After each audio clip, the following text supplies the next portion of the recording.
Bismillahirrahmanirrahim. Assalamualaikum warahmatullahi wabarakatuh.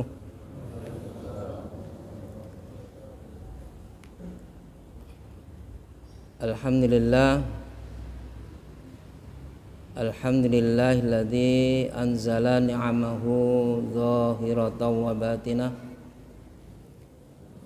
Asyhadu an la ilaha illallah wahdahu la syarikalah. Wa asyhadu anna Muhammadan abduhu wa rasuluh. Allahumma salli wa sallim wa barik ala Muhammadin wa ala alihi wa ashabihi wa man tabi'ahum bi ihsanin ila yaumiddin. Asyhadu an la ilaha illallah wahdahu la syarikalah.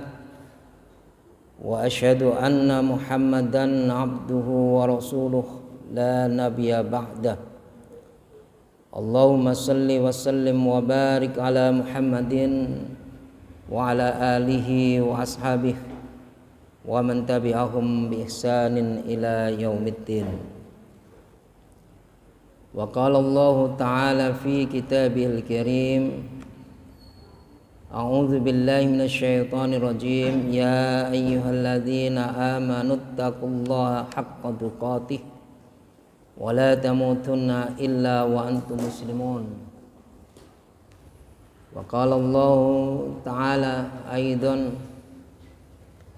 ya ayyuhalladzina amanu taqullaha wal tanzur nafsum ma qaddamat liqad wattaqullaha innallaha khabirum bima ta'malun. Wa qala Rasulullah sallallahu alaihi wasallam, fa inna asdaqal hadithi kitabullah wa khairal hadi hadi Muhammadin sallallahu alaihi wasallam wa syarrul umuri muhdatsatuha fa inna kulla muhdatsatin bid'ah wa kulla bid'atin dhalalah wa kulla dhalalatin finnar. Alhamdulillah para jamaah sidang kajian ba'dal maghrib yang dirahmati Allah Subhanahu wa taala. Pada petang hari ini sebagaimana biasa kita meluangkan waktu kita untuk bisa menyempatkan diri menghadiri pengajian atau kajian dalam rangka untuk meningkatkan kualitas atau mutu keimanan serta ketakwaan kita kepada Allah Subhanahu wa taala. Jalan satu-satunya untuk bisa meningkatkan kualitas atau mutu keimanan kita kepada Allah Subhanahu wa taala tiada lain dan tiada bukan adalah dengan senantiasa mengkaji, mendalami ad-dinul Islam ini dari sumber yang asli, yaitu sumber dari Al-Quran dan As-Sunnah Nabi Sallallahu Alaihi Wasallam yang sahih atau al-maqbulah. Alhamdulillah pada petang hari ini perkenankanlah saya untuk sedikit sharing atau berbagi ilmu dengan panjenengan, yaitu saya mengambil tema bab zikir dengan suara lirih ya. Jadi harus dipahami bahwa lirih itu muni, berbunyi, tetapi tidak keras. Bukan berarti lirih itu tidak berbunyi. Ya, beda dengan diam. Kalau diam itu dia tidak berbunyi. Ya. Sehingga saya menggunakan tema pada hari ini adalah zikir dengan suara lirih. Lirih ini lawan kata dari lirih itu adalah keras. untuk mengetahui tentang apa makna zikir itu, maka perlu kita untuk mendefinisikan kata zikir itu dengan etimologi secara lughah atau bahasa Arab, yang tentu saja zikir itu diambil dari akar kata zakara yadhkuru dzikron wa tizkaron, artinya menyebut. Jadi kalau seseorang itu berzikir, maka yang berzikir adalah menyebut, mengucapkan. Jadi mengucapkan atau menyebut itu dinamakan dengan az-zikr atau zikir, ya. Sehingga seseorang ketika menyebut atau mengucapkan, maka kita sebut orang tersebut sedang zikir, ya. Para jamaah yang dirahmati Allah, zikir juga bisa diartikan mengingat, ya. Bisa diartikan mengingat, mengingat sesuatu dengan pengetahuan, ya. Mengingat sesuatu dengan ilmu,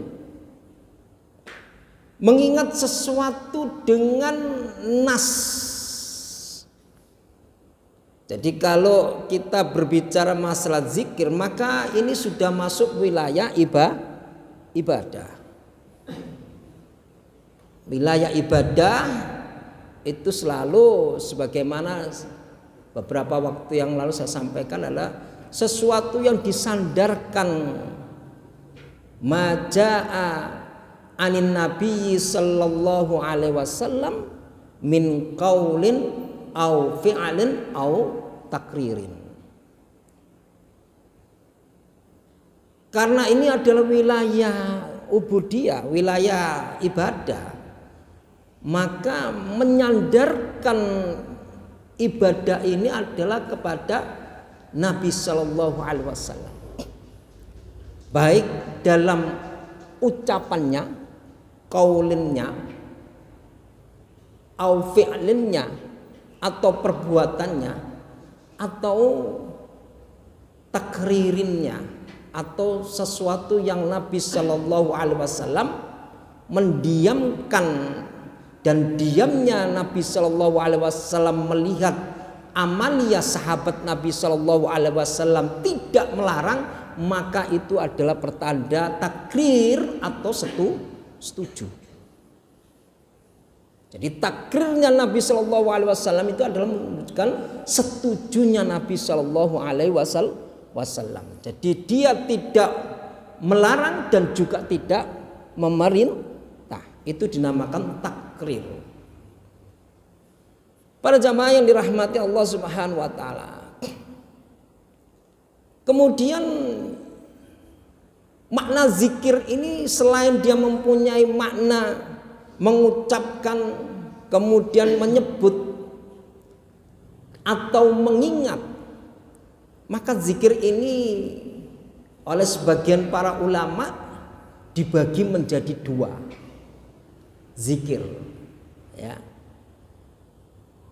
Yang pertama adalah zikir dengan hati. Yang pertama, zikir dengan hati. Jadi kalau panjenengan berzikir dengan hati, maka sesungguhnya hati kita itu kemudian ada sebuah penyebutan-penyebutan, yang dimana penyebutan-penyebutan itu penyebutan kalimat thayyibah. Ya, jadi panjenengan zikir tidak harus dengan lisan, bisa dengan hati. Gerakan-gerakan di dalam hati kita ketika kita mengucapkan lafaz tasbih subhanallah di dalam hati, walhamdulillah di dalam hati, maka dia juga termasuk kategori zikir. dalam hati. Ya, ini harus tahu dulu. Yang kedua, para jamaah yang dirahmati Allah Subhanahu wa taala, selain zikir dengan hati, juga zikir itu dengan lisan. Berzikir dengan lisan membunyikan lisan kita. Subhanallah walhamdulillah wala ilaha illallah wallahu akbar. Itu zikir dengan lisan.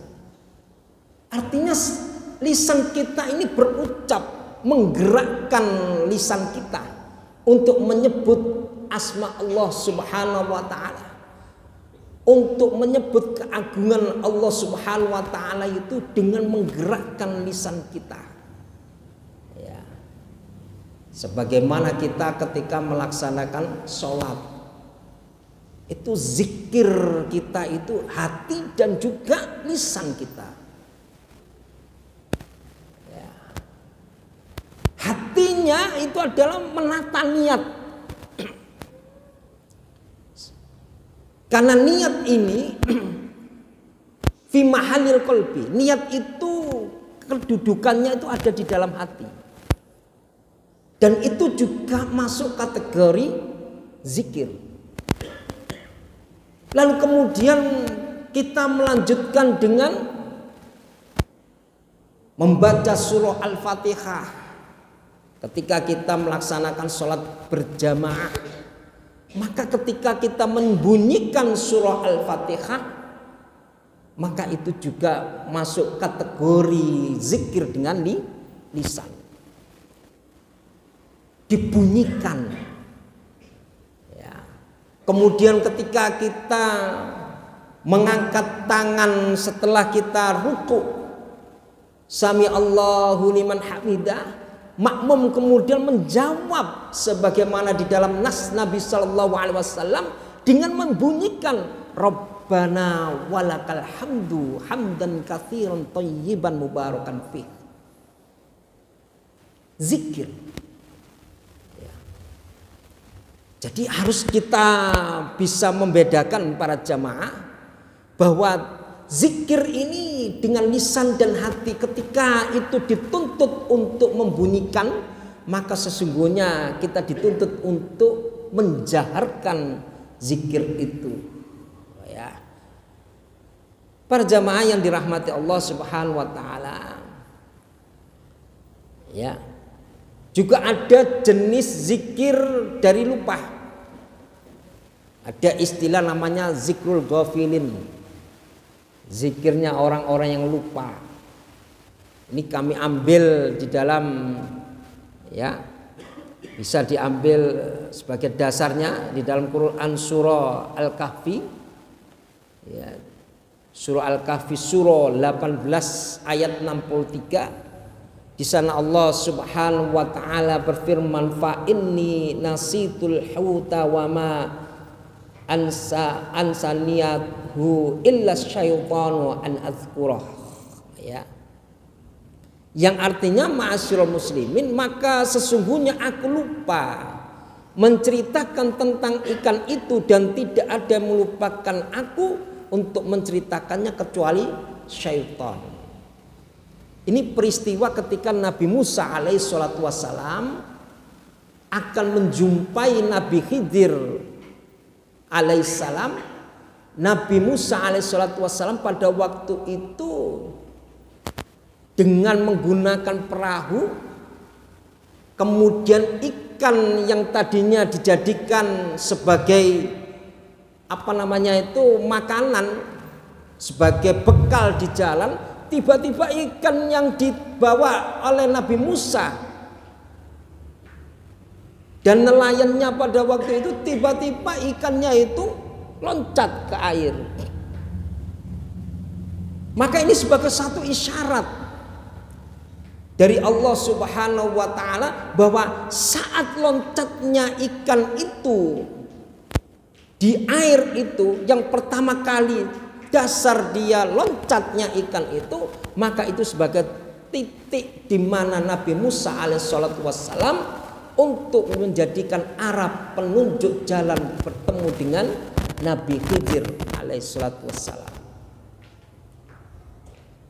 Nah, di sini para jamaah yang dirahmati Allah Subhanahu wa taala, maka cerita Nabi Musa alaihissalatu wassalam ketika kehilangan ikannya itu, dan pada waktu itu Nabi Musa telah menyampaikan pesan kepada sang nelayannya itu bahwa dia nanti ikan itu akan menceburkan diri, akan loncat di air mana. Pada saat itu Nabi Musa baru ingat, oh iya, ikan itu tadi yang kami bawa itu ternyata loncat, diiling-iling karo sang nelayan. Oh, Nabi Musa tadi itu ikannya itu pas posisinya di sini itu aku ketahui dia loncat. Maka Nabi Musa mengatakan, sesungguhnya aku lupa menceritakan tentang ikan itu, dan tidak ada yang melupakan untuk menceritakannya kecuali syaitan. Jadi pekerjaan syaitan itu adalah menjadikan hamba Allah Subhanahu wa taala itu lupa. Lupa itu datangnya dari syaitan. Ya, sehingga di dalam surah Al-Kahfi ayat 63 ini Nabi Musa mengatakan, fa inni nasitul hud wa man saniyahu illa syaitanu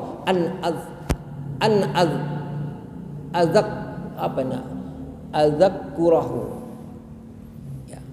Maka sesungguhnya aku lupa menceritakan tentang ikan itu, dan tidak ada yang melupakan aku untuk menceritakannya kecuali syaitan. Syaitan yang menjadikan Nabi Musa alaihissalatu wassalam lupa terhadap ikan yang ia bawa sebagai penunjuk jalan yang akan bertemunya dia dengan Nabi Khidir alaihissalatu wassalam. Para jamaah yang dirahmati Allah Subhanahu wa taala, ya. Adapun jenis zikir dengan menggunakan hati dan lisan itu sebagaimana dijelaskan dalam firman Allah Subhanahu wa taala di dalam Quran surah Al-Baqarah ayat 200. Di sana Allah Subhanahu wa taala berfirman, fadhkurullaha kadzikrikum aba'akum au asyaddu dzikra. Ya. Artinya maka berzikirlah dengan menyebut Allah Subhanahu wa taala sebagaimana kamu menyebut-nyebut, membangga-banggakan nenek moyangmu, atau berzikirlah lebih banyak dari itu. Ini para jamaah yang dirahmati Allah Subhanahu wa taala, sudah menjadi tabiat seseorang. Sudah menjadi tabiat seseorang itu kalau dia menyebut-nyebut nasab keturunannya itu dengan penyebutan yang begitu hebat. Maka ayat ini memberikan satu arahan kepada kita. Kalau kamu menyebut-nyebut jasanya nenek moyangmu, dalam hal nasabnya engkau menyebut-nyebut dengan begitu bangga, maka untuk menyebut Allah Subhanahu wa taala, mengingat Allah Subhanahu wa taala, maka lebih daripada engkau menyebut-nyebut nenek moyangmu. Artinya kita disuruh untuk sering-sering menyebut-nyebut nama Allah Subhanahu wa taala. Ya, kalau kita menyebut jasanya dari teman karib kita barangkali, atau jasa dari pimpinan kita ketika kita bekerja dalam sebuah perusahaan, lalu kemudian kita mendapat hadiah, pasti orang yang mendapatkan hadiah penghargaan dari sang pimpinan itu pasti dia akan menyebut-nyebut kebaikan pimpinannya itu. Maka zikir kepada Allah, mengingat Allah Subhanahu wa taala itu harusnya lebih daripada ketika kita mengingat orang-orang yang telah berbuat baik kepada kita. Fadhkurullaha kadzikrikum. Maka zikir mengingat kepada Allah Subhanahu wa taala itu bertujuan untuk mengenal Allah Subhanahu wa taala lebih dekat dengan secara langsung tanpa perantara. Artinya bahwasanya kita ini berzikir kepada Allah Subhanahu wa taala tidak perlu dengan wasilah. Ya. Tidak perlu dengan perantara benda-benda. Tidak perlu kita menyebut asma Allah. Beribadah kepada Allah Subhanahu wa taala kemudian kita memasang foto-foto sang rohib-rohib, atau kita ketika akan menyebut nama Allah kemudian kita memandang wajah guru kita, wajah guru spiritual kita misalnya, untuk bisa menghadirkan rasa khusyuk kepada seseorang, kemudian dia melihat wajah sang gurunya. Lalu kemudian dia hadirkan wajah sang gurunya itu, kemudian dia menghadirkan rasa khusyuk, maka itu tidak perlu di dalam Islam. Di dalam Islam tidak perlu kita itu berzikir kepada Allah Subhanahu wa taala itu dengan wasilah, maka kita diperintahkan Allah Subhanahu wa taala berzikir secara langsung. Ya. Nah, itu nanti panjenengan bisa mengkiaskan dengan kondisi hari ini. Ya, saya tidak menyebut, tetapi setidaknya panjenengan sudah tahu. Tidak perlu kita menyebut. Setidaknya kita tidak perlu menggunakan wasilah. Ya. Fadhkuruni adzkurkum. Maka ingatlah kepadaku, aku pun akan ingat kepadamu. Ini di dalam Quran surah Al-Baqarah surah 2 ayat 152 itu di atas ditujukan kepada para sahabat Nabi SAW yang telah mencapai keutamaan dan pengetahuan mereka kepada Allah Ta'ala, maka mereka diperintahkan untuk mengingat Allah Subhanahu wa Ta'ala tanpa perantara. Ya, jadi sahabat Nabi SAW itu keimanan yang begitu hebat, kuat, ya. Dia langsung mengingat kepada Allah Subhanahu wa taala tanpa perantara dengan siapapun, ya. Karena umumnya seseorang itu akan mengingat-ingat Allah taala manakala diberi nikmat berupa harta berlimpah, lek dikei soge baru eling. Ya. Tapi kalau sudah diuji berupa kemiskinan atau kekurangan harta, ya napa Bu, Pak? Nyalano Allah. Allah itu gak adil. Aku tak belani sholat jamaah, sholat malam. Tak belani sholat duha, kok bisnisku kok sepi. Kan begitu ya? Ada nggak yang kira-kira seperti itu? Wis tak belani sholat malam rek. Sajane ordere wis entuk lho kok iso mbleset. Akhirnya yang disalahkan apanya? Allah. Maka mengingat Allah Subhanahu wa taala tanpa batas waktu dan keadaan. Dalam keadaan kita miskin, lebih-lebih kita dalam keadaan diberikan Allah Subhanahu wa taala harta yang melimpah, maka kita tetap berzikir kepada Allah Subhanahu wa taala. Ya. Karena ini sudah menjadi sebuah mungkin ada sebuah niatan, aku sholat duha supaya rezekiku lancar. Jadi yang diniatkannya itu dunianya, ya. Yang diniatkannya itu dunianya. Padahal niat kita ibadah itu hanya untuk mengharapkan pahala dari Allah Subhanahu wa taala. Adapun dunia itu nanti akan mengikuti, Pak, Bu. Mengikuti saja. Ya. Dunia itu akan mengikuti. Yang perlu adalah menata niat kita bahwasanya kita ibadah itu ingin mendapatkan ridha Allah Subhanahu wa taala, ingin mendapatkan pahala dari Allah, ingin memperbanyak bekal amal soleh kita ketika kita akan menghadap Allah Subhanahu wa taala. Itu yang perlu kita tata dalam niat kita. Bukan kemudian ada side niat sampingan. Aku lek sholat malam supaya karismatik.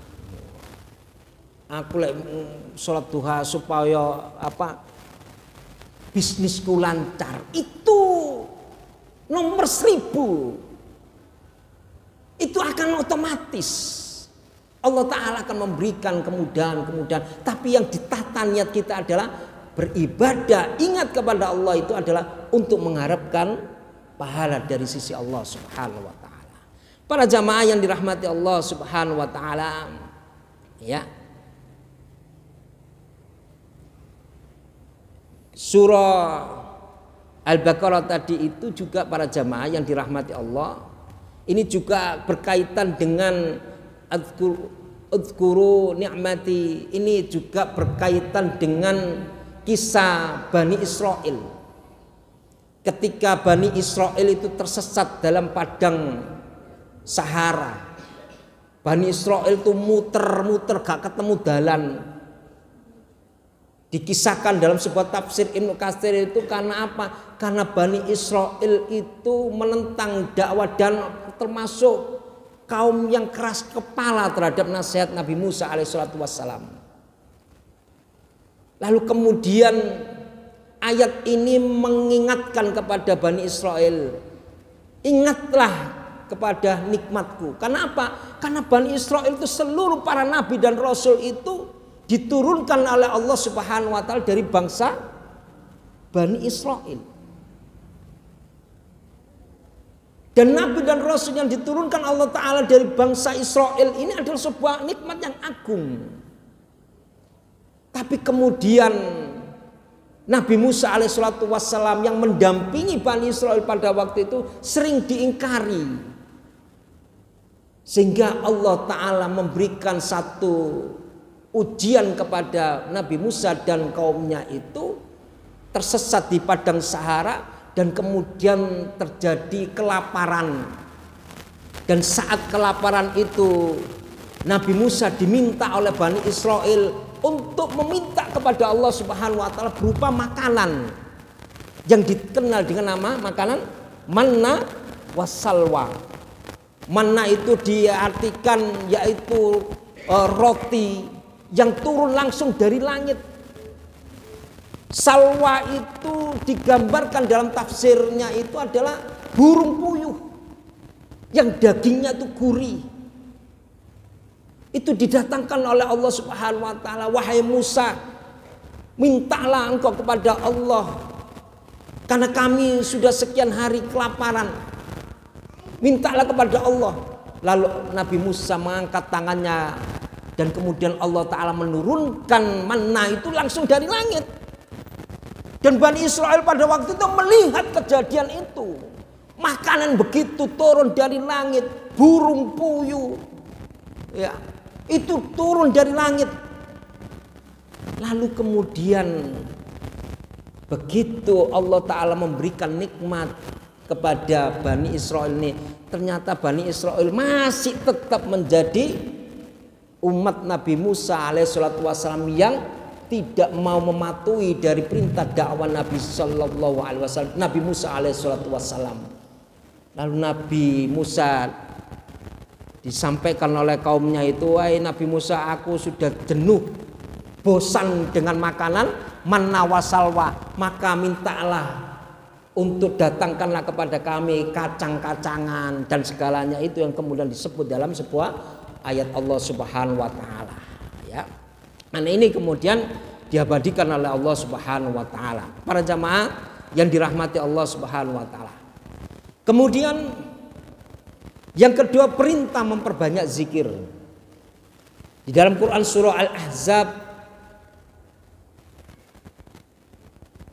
ayat 41 sampai 43 Allah Ta'ala berfirman, ya ayyuhalladzina amanu dzkurullaha dzikran katsira wasabbihuhu bukratan wa asila walladzi yusalli 'alaikum wa malaikatuhu liyukhrijakum minadh-dhulumati ilan nur ila akhiri ayat, ya. Yang artinya para jamaah, ini perintah dari Allah agar kita memperbanyak zikir kita kepada Allah. Hai orang-orang yang beriman, berzikirlah dengan menyebut nama Allah dengan zikir sebanyak-banyaknya dan bertasbihlah kepadanya di waktu pagi dan petang. Ini para mufassirin mengatakan pagi itu subuh, melaksanakan sholat subuh. Petang itu adalah isya. Ya, karena dua waktu ini adalah dua waktu yang paling berat bagi orang-orang munafik. Sehingga Allah Subhanahu wa taala memberikan satu perintah, berzikirlah kepada Allah Subhanahu wa taala itu pada waktu pagi, yaitu subuh. Jadi panjenengan kalau mau subuh itu setidaknya sudah cepat melaksanakan sholat malam, witir, kemudian sebelum kita menuju ke masjid melaksanakan sholat subuh berjamaah, mungkin kita tilawatul Quran, membaca Al-Quran sambil menunggu adzan subuh. Ini waktu yang paling mustajabah. Dan petang, waktu isya, Dialah yang memberi rahmat kepadamu dan malaikatnya memohonkan ampunan untukmu supaya dia mengeluarkan kamu dari kegelapan kepada cahaya yang terang. Para jamaah yang dirahmati Allah Subhanahu wa taala, kalimat di sini yang perlu digarisbawahi para jamaah yang dirahmati Allah, yaitu kalimat walladzi yusolli alaikum wa malaikatuhu liyukhrijakum minadz-dzulumati ilan nur. Orang yang berzikir kepada Allah itu, maka kewajiban Allah Subhanahu wa taala itu yusolli alaikum. Makna yusolli alaikum adalah Allah taala itu akan mencurahkan rahmat kepada kalian. Rahmat ini berupa kebaikan, dan juga Allah Ta'ala menurunkan ampunan kepada kalian, kepada kita ketika kita berzikir kepada Allah. Dan kemudian Allah Ta'ala memerintahkan kepada para malaikatnya untuk mengeluarkan orang-orang yang berzikir kepada Allah dengan zikir yang banyak itu adalah dikeluarkan dari minadz-dzulumati ilan nur, dari kegelapan, dari kebodohan menuju kepada cahaya al-Islam. Ini menunjukkan apa para jamaah yang dirahmati Allah Subhanahu wa taala, betapa agungnya fadilah daripada zikir kepada Allah. Maka waktu-waktu yang paling tepat zikir kepada Allah Subhanahu wa taala itu pada waktu pagi dan petang. Meskipun di waktu dua itu tetap kita diperintahkan Allah Subhanahu wa taala untuk memperbanyak zikir. Bukan berarti kalau pagi dan petang waktu mustajabah, kemudian di luar dua waktu itu kita tidak berzikir, bukan begitu. Tetapi ada waktu-waktu mustajabah kita berzikir kepada Allah, berdoa kepada Allah, karena waktu-waktu yang mustajabah. Para jamaah yang dirahmati Allah Subhanahu wa taala, maka kalimat ya ayyuhalladzina amanu dzkurullaha dzikran katsira, hai orang-orang yang beriman, ingatlah kalian semuanya kepada Allah taala. Maka kalimat perintah pada ayat tersebut memiliki makna wajib. Jadi para jamaah yang dirahmati Allah Subhanahu wa taala, zikir kepada Allah itu wajib. Coba kita perhatikan hidup kita. Kita berangkat tidur sampai nanti akan berangkat tidur semua, itu kondisi kaum muslimin itu diliputi dengan zikir. Coba kita bisa memberikan satu evaluasi. Kita mau berangkat tidur, kita sudah dihadapkan dengan tuntunan sunnah Nabi Shallallahu Alaihi Wasallam. Sebelum tidur kita diperintah untuk berwudu. Sebelum kita berbaring kita diperintahkan Nabi Shallallahu Alaihi Wasallam untuk berdoa. Kemudian setelah berdoa kita diperintahkan oleh Nabi Shallallahu Alaihi Wasallam memiringkan badan kita ke kanan. Nanti bangun dari tidur dihadapkan lagi dengan zikir, dengan doa alhamdulillahilladzi ahyana ba'da ma amatana. Coba berangkat kita ke kamar mandi mau mengambil air wudhu atau mau mandi, kita sudah dihadapkan zikir kepada Allah. Apa? Doa masuk ke kamar mandi. Kita diperintahkan Rasul Shallallahu Alaihi Wasallam. Keluar dari kamar mandi, zikir lagi. Berangkat ke masjid, masuk masjid, zikir. Allahumma ftahli abwaaba rahmatik. Keluar dari masjid, zikir. Allahumma inni as'aluka min fadlik. Jadi kalau kita perhatikan kehidupan kita ini, muspro kalau kemudian kita tidak berzikir. Waktu kita 24 jam itu isinya itu zikir kepada Allah Subhanahu wa taala. Maka kalau kemudian waktu kita itu terbuang percuma, kasihan nasib kita ini. Kasihan kita harus mengkasihani diri kita. Kenapa waktu yang Allah Ta'ala berikan kepada kita itu berlalu begitu saja, tidak mengisi waktu kita itu mengingat kepada Allah, yaitu zikir. Maka para jamaah yang dirahmati Allah Subhanahu wa taala, maka kaidah fikih berbunyi al-aslu fil amri lil wujub. Asal dari perintah itu adalah wajib. Mengapa? Karena di dalam Quran surah Al-Ahzab tersebut ada kalimat uzkurullaha, zikirlah, ingatlah kalian kepada Allah. Kalimat uzkurullaha ini termasuk fi'il amr, kata kerja yang memiliki fungsi perintah. Maka perintah menurut kaidah fikih al-aslu fil amri lil wujub, asal dari perintah itu hukumnya wajib. Jadi wajib kita ini untuk mengisi waktu kita. Hati kita ini tidak ada waktu, tidak ada tempat yang kosong untuk tidak berzikir kepada Allah. Lisan kita ini tidak kemudian begitu saja, tidak, tapi juga diisi dengan zikir kepada Allah Subhanahu wa taala. Maka ya ayyuhalladzina amanu dzkurullaha dzikran katsiran menunjukkan bahwasannya ini adalah perintah Allah Ta'ala kepada kita. Maka hukum asal perintah adalah wajib. Maka wajib bagi kita untuk banyak berzikir kepada Allah Subhanahu wa ta'ala. Para jamaah yang dirahmati Allah Subhanahu wa ta'ala, kemudian yang terakhir, perintah melirikkan suara dalam berzikir. Ini bisa dilihat di dalam Quran surah Al-A'raf surah 7 ayat 205. Wadhkur rabbaka fi nafsika tadarruan wa khifyatan wa dunal jahri minal qawli bil guduwi wal asal wa la takum minal ghafilin. Ya, ini sebagai dasar. Apa kata Allah Subhanahu wa taala? Dan sebutlah nama Rabbmu dalam hatimu dengan merendahkan diri dan rasa takut, dan dengan tidak wadunal jahri, dan tidak mengeraskan suara di waktu pagi dan petang, dan janganlah kamu termasuk orang-orang yang lalai. Jadi orang yang mengeraskan suara ini patut untuk kemudian kembali kepada firman Allah Subhanahu wa taala di dalam Quran surah Al-A'raf ayat 205. Di sana para mufassirin memberikan satu maksud makna tadarruan wa khifyatan. Maksudnya adalah merendahkan diri dan rasa takut itu memiliki makna ingatlah Tuhanmu dalam dirimu dengan penuh harapan, dan juga rasa takut serta tanpa mengeraskan suara. Bapak-bapak, ibu-ibu yang dirahmati Allah Subhanahu wa taala, mari kita coba hadirkan perasaan ini.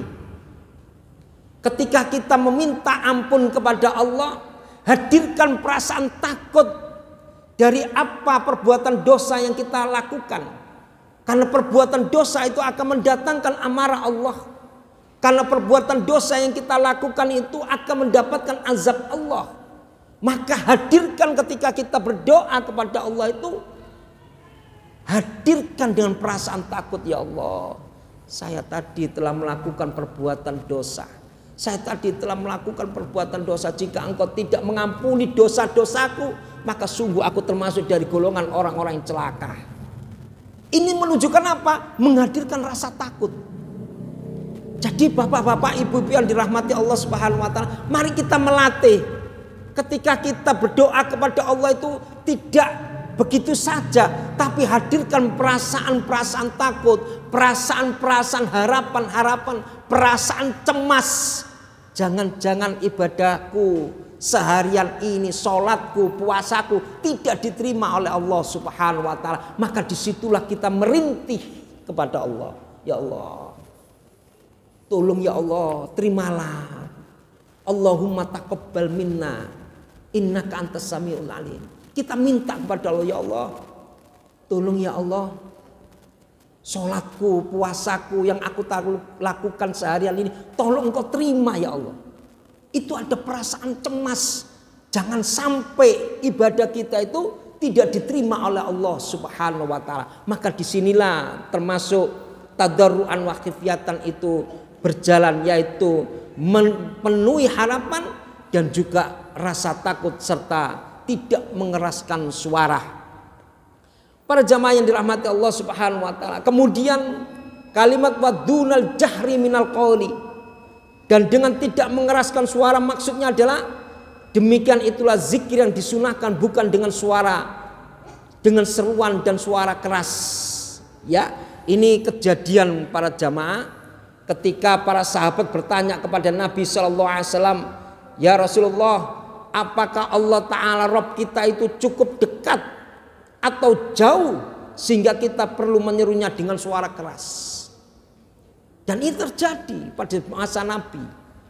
Lalu kemudian Allah Ta'ala menurunkan surah Al-Baqarah surah 2 ayat 186 yang berbunyi, wa idza sa'alaka ibadi anni fa inni qaribun ujibu da'watad da'i idza da'an. Nah, ini sebagai jawaban. Ya. Jadi pada saat itu para sahabat itu mensifati Allah Ta'ala itu bertanya kepada Rasul, "Ya Rasulullah, apakah Allah itu jauh? Lek jauh saya tak dungoku itu tak keraskan." Tapi kemudian Allah Ta'ala menurunkan surah Al-Baqarah ayat 186 ini kemudian ditafsirkan oleh sebagian para ulama dan bahkan dari sahabat Nabi Sallallahu Alaihi Wasallam tentang surah Al-Baqarah surah 2 ayat 186 itu berkata dari Abu Musa Al-Asy'ari radhiyallahu anhu, ia berkata, orang-orang yang mengeraskan suaranya ketika berdoa dalam salah satu perjalanan, maka Nabi Sallallahu Alaihi Wasallam bersabda, ini kemudian sebagai penutup kajian kita hari ini, sebagai satu bentuk penegasan kepada kita bahwasannya kita diperintahkan oleh Nabi Sallallahu Alaihi Wasallam untuk berzikir dengan melirihkan zikir kita, doa kita. Apa kata Nabi Sallallahu Alaihi Wasallam? Ya ayyuhan nas, irba'u ala anfusikum fa innakum la tad'una asamma wala ghaiban innal ladzi tad'unahu sami'un qaribun aqrabu ila hadikum min unuki rahili. Ya, rahilatih. Hadis ini diriwayatkan oleh Imam Bukhari dan Muslim muttafaqun alaih. Apa kata Nabi? Wahai sekalian manusia, rendahkanlah suara kalian dalam berdoa, sebab sesungguhnya kalian tidak berdoa kepada zat yang tuli. Allah Subhanahu wa ta'ala Sami'. Allah Ta'ala itu adalah maha mendengar. Innallaha bidzatis sudur. Allah Subhanahu wa ta'ala itu mengetahui apa yang ada di dalam goresan hati kita. Jadi kita dari hadis ini menunjukkan para jamaah yang dirahmati Allah Subhanahu wa ta'ala, sesungguhnya Rabb yang kalian seru itu adalah maha mendengar, lagi sangat dekat. Allah Ta'ala itu lebih dekat kepada kalian, melebihi dekatnya salah seorang di antara kalian kepada leher binatang kendaraannya. Tidak Allah Ta'ala. Bagaimana dekatnya Allah Subhanahu wa ta'ala? Di sanalah Allah Subhanahu wa ta'ala mendengar seluruh harapan kita, doa kita, zikir kita. Maka zikir yang dimaksui oleh Nabi Sallallahu Alaihi Wasallam adalah zikir dengan tadarruan, dengan merendahkan diri, wa khifyatan, dan menghadirkan rasa takut kepada Allah Subhanahu wa ta'ala. Mengapa demikian para jamaah yang dirahmati Allah Subhanahu wa ta'ala? Kalau kita itu zikir dengan lirih, menghadirkan rasa takut, senantiasa mengharapkan dari Allah Subhanahu wa taala pahala, maka akan timbul rasa khusyuk. Rasa yang begitu dekatnya kita kepada Allah. Tapi kalau kemudian kita mengeraskan suara, maka Nabi SAW mengatakan kamu itu sedang berhadapan kepada zat yang tidak tuli. Allah Ta'ala itu mendengar. Maka dengan maha mendengarnya Allah Subhanahu wa Ta'ala, maka kita diperintahkan oleh Nabi Sallallahu Alaihi Wasallam untuk lirih di dalam berzikir dan tidak perlu mengeraskan suara di dalam berzikir ataupun di dalam berdoa. Dan ini adalah merupakan salah satu daripada tuntunan Nabi Sallallahu Alaihi Wasallam di dalam adab berdoa, di dalam sopan santunnya seseorang berdoa atau zikir kepada Allah Subhanahu wa Ta'ala. Para jamaah, demikian yang bisa saya sampaikan. Mudah-mudahan yang sedikit ini memberikan wawasan pengetahuan ad-dinul Islam kita ini. Dan marilah apa yang setiap kita dapatkan dari kajian mari kita amalkan. Terlalu banyak ngaji nggak diamalkan sia-sia. Eman. Ilmu sudah kita dapatkan, tinggal kita amalkan. Inilah sebagai salah satu penutup dari saya. Jika ada kurang dalam hal tutur kata saya secara pribadi, saya mohon maaf yang sebesar-besarnya. Dan mari kita tutup dengan doa kafaratul majlis. Subhanakallahumma wa bihamdika asyhadu an la ilaha illa anta astaghfiruka wa atubu ilaik. Nasrum minallahi wa fathun qarib. Assalamualaikum warahmatullahi wabarakatuh.